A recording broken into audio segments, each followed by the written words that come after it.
Oke, bismillahirrahmanirrahim. Assalamualaikum warahmatullahi wabarakatuh. Selamat pagi semuanya. Semangat sekali ya. Mudah-mudahan teman-teman mahasiswa yang hadir pada hari ini sehat selalu, dilancarkan segala aktivitasnya, dan yang pastinya saya ingin melihat teman-teman semua yang nantinya ya akan meraih kesuksesan di masa depan. Oke, jumpa lagi dengan saya Pak Sadam. Ya, kita di mata kuliah riset operasional. Kali ini kita ada di pertemuan kelima. Ya, kita akan membahas masalah penyelesaian awal metode transportasi.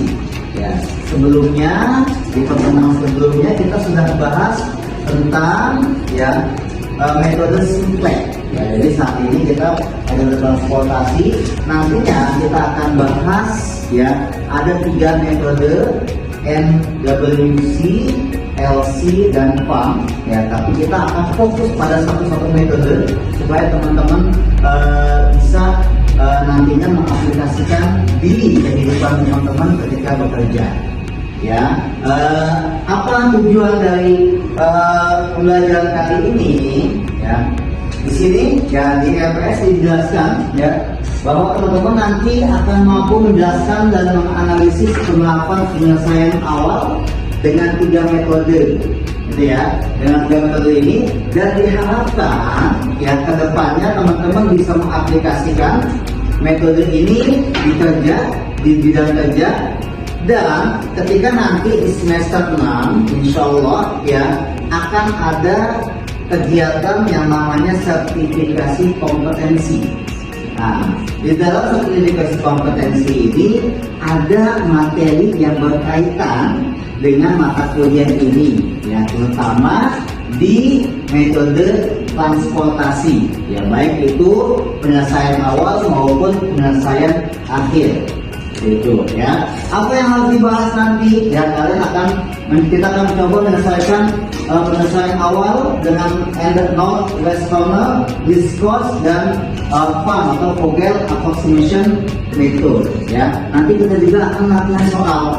Dan seperti yang saya informasikan sebelumnya, bahwasanya ada loh software yang digunakan yang mempermudah kalian untuk menggunakan metode ini. Akan tetapi nanti kita akan aplikasikan di belakang software tersebut, ya, bukan di depan, ya, dengan tujuan supaya kalian bisa atau mampu menggunakan manual terlebih dahulu. Setelah itu, ya, kalau ke aplikasinya banyak sekali permasalahan yang kompleks, kalian bisa menggunakan software tersebut. Baik teman-teman, kita akan mulai materi pada hari ini, penyelesaian awal metode transportasi. Ada 3 metode tadi ya. Kita akan coba mengenal dulu ya metode-metode yang ada. Ya, yang pertama kita akan mengenal metode northwest corner atau kita sebut dengan NWC. Nah, ini intinya adalah metode transportasi ini ya ada alokasi ya, alokasi dari sumber atau supply ke demand, di mana kita ingin mengoptimalkan ya bagaimana supply dan demand ini sesuai ya. Demand-nya terlalu banyak dan supply-nya juga nggak terlalu banyak ya, disesuaikan ya sehingga nanti akan tercapai biaya yang paling optimal, gitu ya. Nah, di sini intinya adalah ketika kita berbisnis ya, ketika kita punya barang, punya jasa, bagaimana menyampaikan jasa tersebut kepada konsumen dengan meminimumkan ongkos yang terjadi dalam menyampaikan barang tersebut. Nah, ini adalah metode dari transportasi tujuannya ya.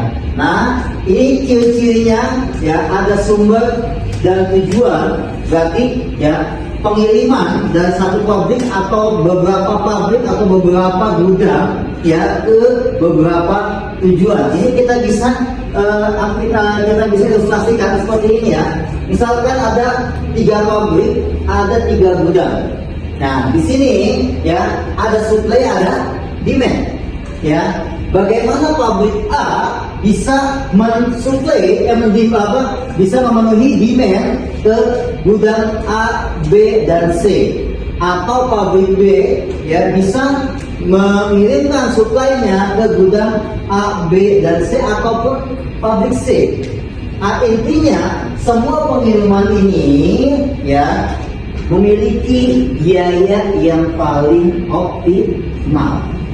Biaya optimal artinya adalah biaya yang paling terkecil ya.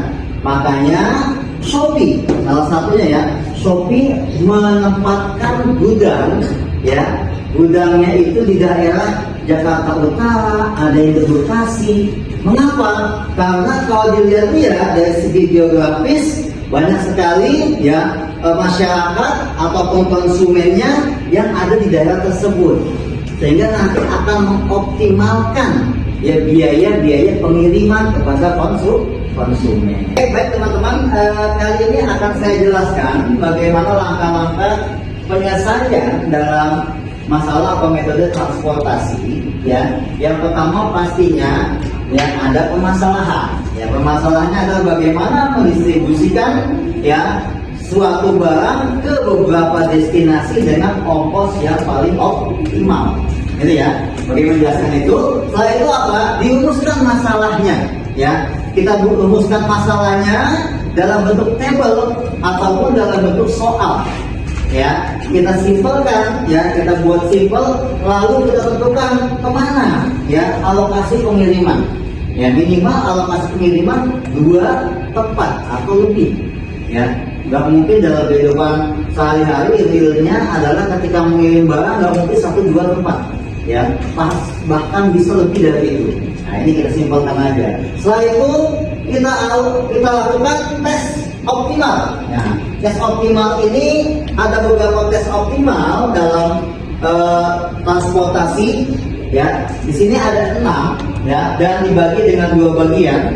Yang pertama adalah metode penyelesaian awal, dan yang kedua adalah metode penyelesaian akhir atau optimal. Ya. Dari ke-6 metode ini ya, kita nanti di kelas akan mempelajari hanya 4 dari metode ini. Ya, yang pertama yang hari ini kita akan bahas adalah NWC, Northwest Corner atau pojok kiri atas atau metode barat laut. Nah, selanjutnya kita akan pelajari metode biaya terkecil atau least cost.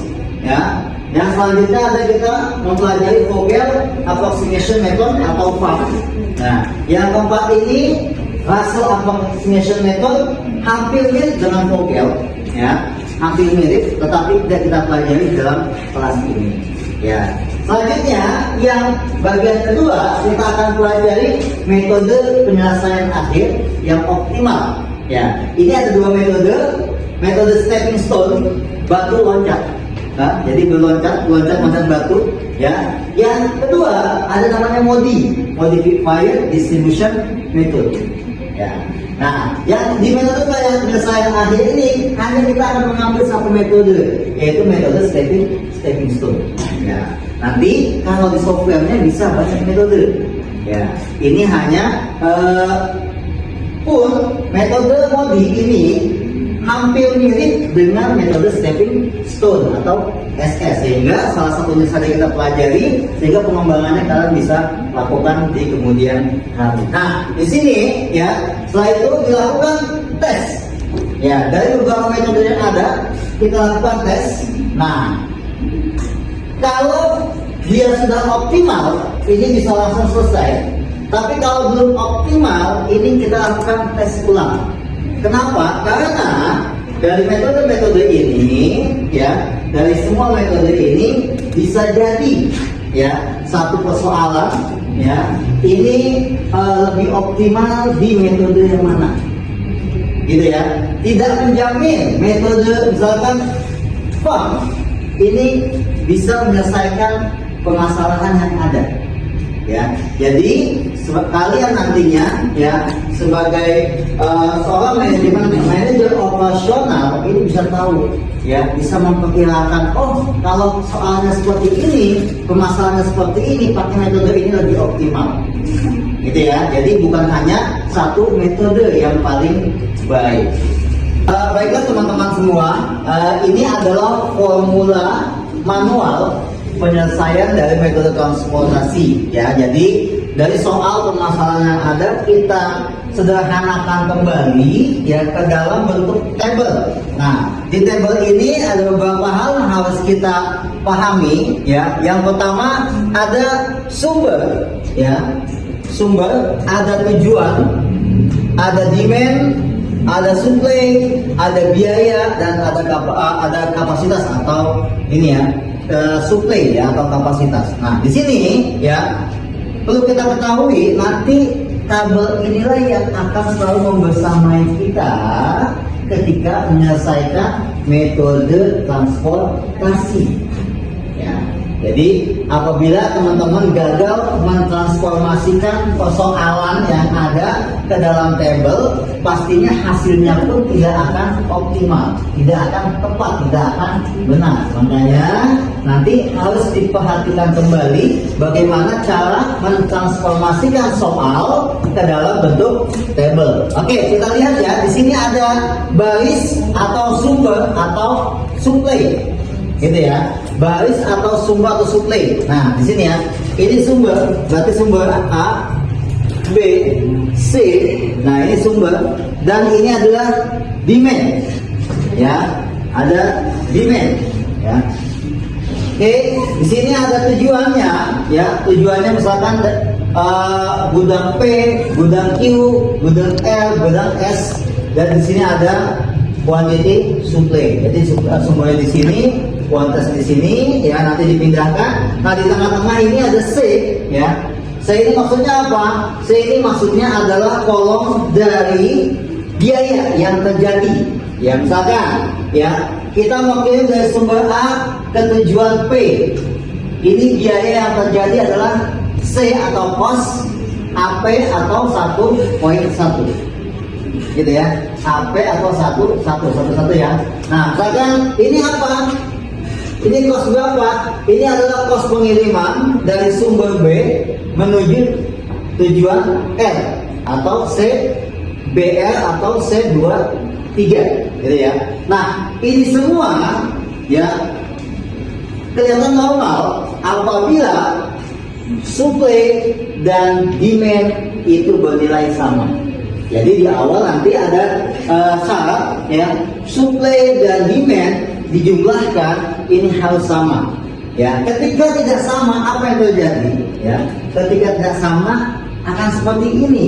Ya, jadi kalau antara supply dan demand tidak sama, ini kita akan tambahkan satu kolom yang namanya kolom dummy. Apa dummy itu artinya?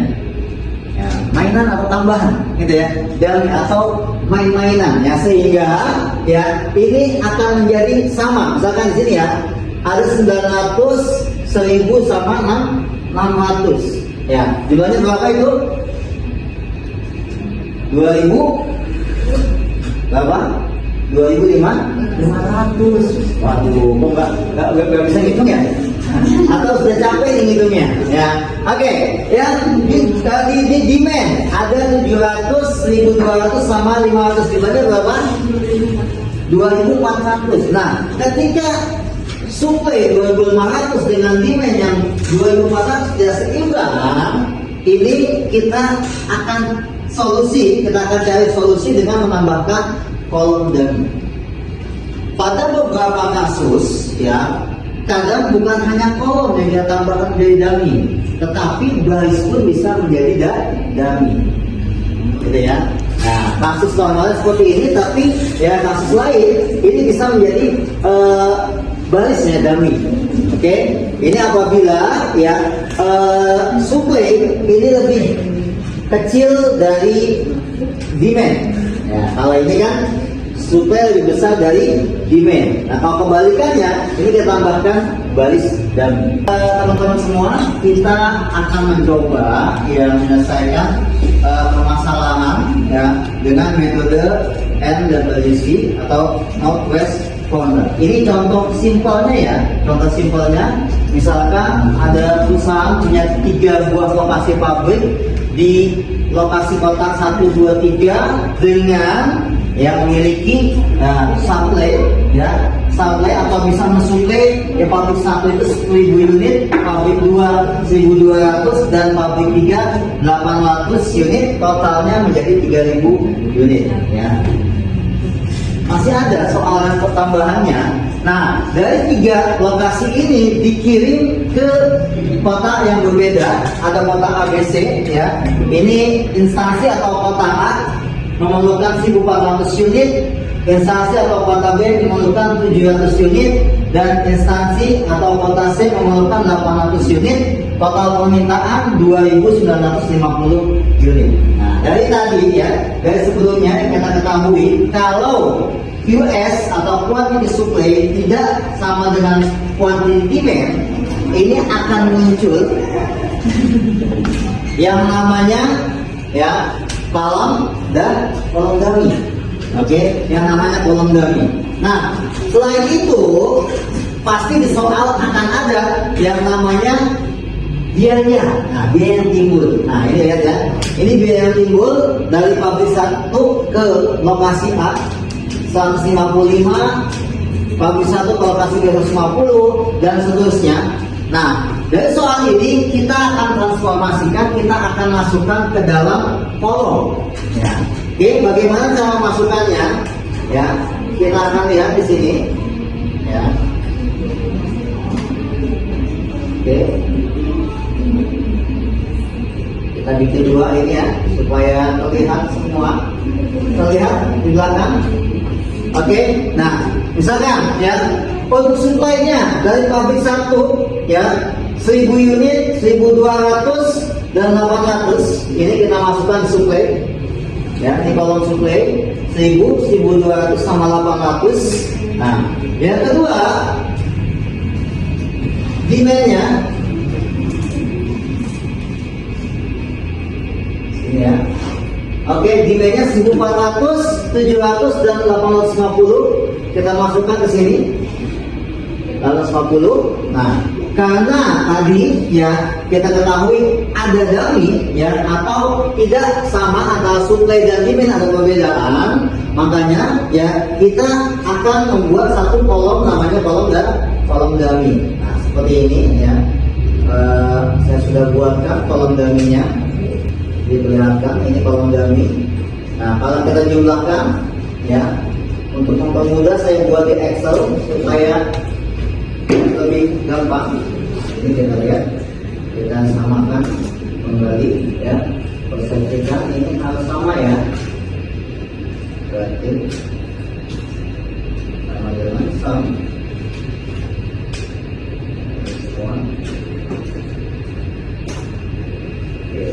Nah, sudah sama, ya. Ya, tadi kita tambahkan 50 sebagai kolom dummy. Kalau kita tambah 50 masih tidak sama. Kita tambahkan sini 50, nah, sehingga sama. Nah, ini formula sudah oke. Tinggal kita masukkan apa? Yang ketiga adalah biaya yang terjadi. Nah, biaya yang terjadi kita masukkan ke dalam kolom biaya. Ya, ini 155, 142, dan selanjutnya ke dalam kolom biaya. Oke. Untuk dummy sendiri tidak ada kolom biaya. Mengapa? Karena memang tidak ada pengerima. Ini hanya sebagai kolom bantu untuk menyelesaikan permasalahan yang ada, gitu, ya. Oke, kita coba selesaikan, ya, permasalahan ini. Oke. Lalu bagaimana penyelesaiannya untuk northwest corner ini? Ya. Saya akan buat seperti ini. Saya akan tambahkan, ya, untuk mempermudah, ya. Ini adalah supply dan demand, apakah sudah seimbang atau belum. Oke. Nah, untuk metode NWC atau northwest corner, namanya northwest corner, artinya dari pojok paling atas. Oke, dari pojok paling atas kita akan selesaikan di sini dulu. Ya, pojok paling atas, dan di sini, ya, supply-nya 1000, sedangkan demand-nya 1400. Maka, ya, kita masukkan semua supply ke sini sebanyak 1000, oke, dan oke. Nah, artinya apa? Kotak A ini demand-nya 1400, hanya bisa dapat dilengkapi atau disuplai dari pabrik satu sebesar 1000 unit ya, sehingga masih ada kekurangan 400 unit gitu ya. Nanti kekurangan itu diambil dari mana ya? Dari pabrik yang selanjutnya gitu ya. Oke, nah artinya di sini apa? Pabrik satu ini tidak bisa mensuplai kembali ke kota tujuan B dan kota tujuan C. Untuk mempermudah ya, kita akan beri tanda seperti ini ya. Oke, yang ini dummy pasti nggak bisa ya mensuplai. Nah seperti itu. Oke, nah kedua kita akan lihat, oh ini sudah selesai, pabrik satu sudah selesai ya, tetapi untuk demand kota A ini masih kurang sebesar 400. Ini kita akan penuhi dari pabrik 2 yang punya suplai 1200. Maka kita masukkan di sini angka 400. Oke. Nah, sisanya sudah nol ya demandnya, maka di sini kita bisa masukkan tanda silang di sini ya. Oke. Nah, sehingga di sini ya, dari suplai yang 1200 ya, ini dia dikurangi dengan ini ya, sehingga masih ada kelebihan suplai sebanyak 800. Nah, ini kita kirim ke mana? Kita kirim ke tujuan yang B ya. Artinya apa? Di tujuan A ini sudah selesai ya. Ya, tujuan A sudah selesai, kita kembali kita lanjut ke tujuan B. Tujuan B ini memiliki demand sebesar 700, sedangkan supply dari pabrik 2 ini masih ada 800. Maka kita masukkan di sini sesuai keinginannya, kemauannya sebesar 700. Sehingga ini sudah 0 ya. Jadi demandnya sudah 0, kita kasih silang.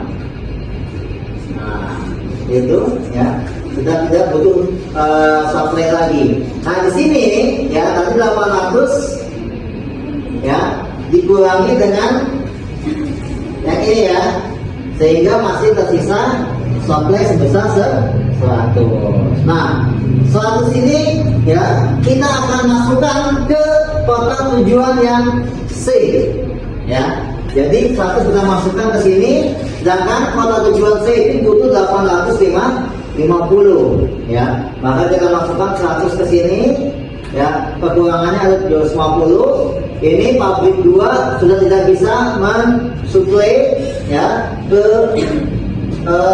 kota selanjutnya, sehingga kita berikan nilai X ya. Kita kasih tanda X. Di sini kekurangannya ada 750. Kita lihat dari pabrik ketiga. Pabrik ketiga punya suplai 800, sehingga kita masukkan ya di sini sesuai keinginan pabrik C butuh kurangan 750 ya, sehingga ya pabrik C ini demandnya sudah 0, hanya sudah terpenuhi.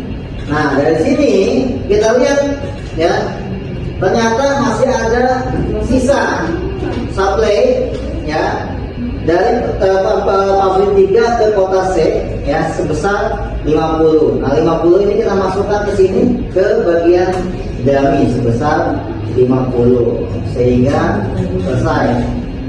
Nah ini pemasaran sudah selesai, tinggal kita hitung biaya keseluruhan. Kita lihat ya, sudah saya buat seperti ini supaya lebih mudah ya. Ini ya, atau unit kita kalikan dengan jumlah kos atau nilai kos, sehingga 1000 dikali 155 155.000. Nah yang kedua, biaya 2A 142 dikali 400 ya, jadi 56.800. Tepat satu ya. Kita lihat, nah rumusannya tepat sekali. Oke, sehingga ya tujuan kota A ini memerlukan biaya sebesar 211.800 ya. Kita lihat biaya B ya. Nah B kita hitung ya, ini dia dapat suplai dari pabrik 2 ya dengan biaya 148 dikali 700 sehingga hasilnya 103.600. Total cost di tujuan B 103.600. Nah, selanjutnya di C kita lihat ya. Ini tidak ada ya, dia ada disuplai dari pabrik 2 dan pabrik 3 dengan usaha yang berbeda sehingga hasilkan dua biaya 15.200 dan 100.500 sehingga jumlah kos tujuannya 115.700. Ya, dengan demikian kita jumlahkan total kosnya ya, total kosnya ya, ini semuanya sebesar 431.100. Nah, dari dengan metode ini ya, sehingga kita tahu untuk mensuplai ke semua dengan sisa supply sebesar 50 unit. Terima kasih ya. Artinya di sini sudah kita hitung semua biaya. Untuk metode NWC ya, kita hasilkan biaya yang optimal atau biaya dari metode ini sebesar 431.100. Ya, ini bisa jadi dalam bentuk ribuan ataupun jutaan, silakan. Ya, ini untuk mempermudah saja. Dengan demikian metode ini sudah selesai ya. Kalau kita ulangi lagi ya, ini kita lihat jalurnya. Untuk NWC ini penyelesaian masalahnya adalah kita mulai menyelesaikan dari kolom pertama. Setelah selesai kolom pertama kita ke kolom kedua. Setelah selesai kolom kedua kita ke kolom-kolom selanjutnya. Itu ya. Jadi ini yang disebut dengan metode NWC. Oke, sampai di sini teman-teman. Sebelum saya berikan konklusi atau silakan ada yang mau bertanya. Oke, silakan. Dari slide metode di slide tadi. Oke, sebentar saya buka slide-nya ya. Oke, slide yang mana? Slide yang metode. Metode. Oke, ini. Ya. Siap. Menurut Bapak metode mana sih yang paling optimal dalam sebuah kasus? Oke, ya. Mana metode yang paling optimal dalam sebuah kasus? Ya, seperti yang sudah saya sampaikan sedikit tadi ya. Ya, jadi setiap kasus ini biasanya ya tidak hanya menggunakan satu metode, tapi menggunakan berbagai metode. Kenapa? Bisa jadi di satu kasus metode NWC ini bisa lebih optimal, atau metode FAM ini bisa lebih optimal, atau metode least cost ini bisa optimal, gitu ya. Jadi tergantung dari kasusnya. Terkadang dari 3 metode ini yang kita pelajari pertama ini ataupun sampai metode penyelesaian akhir semua solusinya sama. Artinya apa? Itu sudah mencapai titik optimal. Ya, biasanya metode NWC ini masih belum optimal biasanya. Lalu dioptimalkan lagi dengan least cost. Lalu lebih optimal lagi dengan FAM atau dengan Russell. Lalu dioptimalkan lagi dengan metode stepping stone. Karena seperti itu. Jadi ya jawabannya adalah tidak semua metode ya, atau tidak semua persoalan itu bisa optimal dengan satu metode. Makanya nanti di lapangan ya, kalian sebagai manajer operasional sebuah perusahaan jangan pernah puas menggunakan satu metode dalam penyelesaian masalah.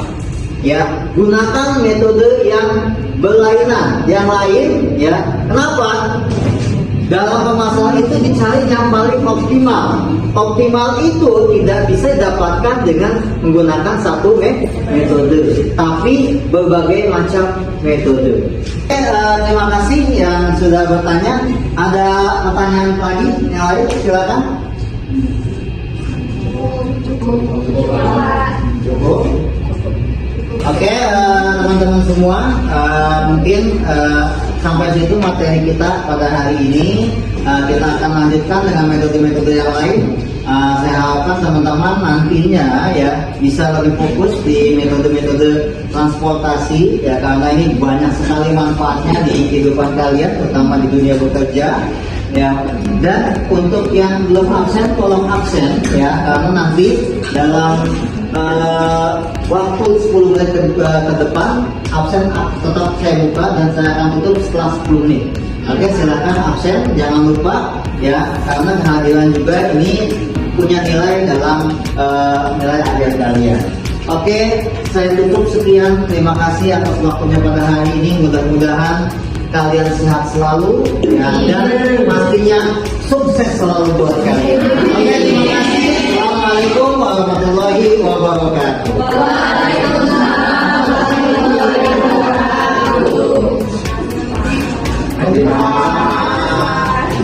Silakan.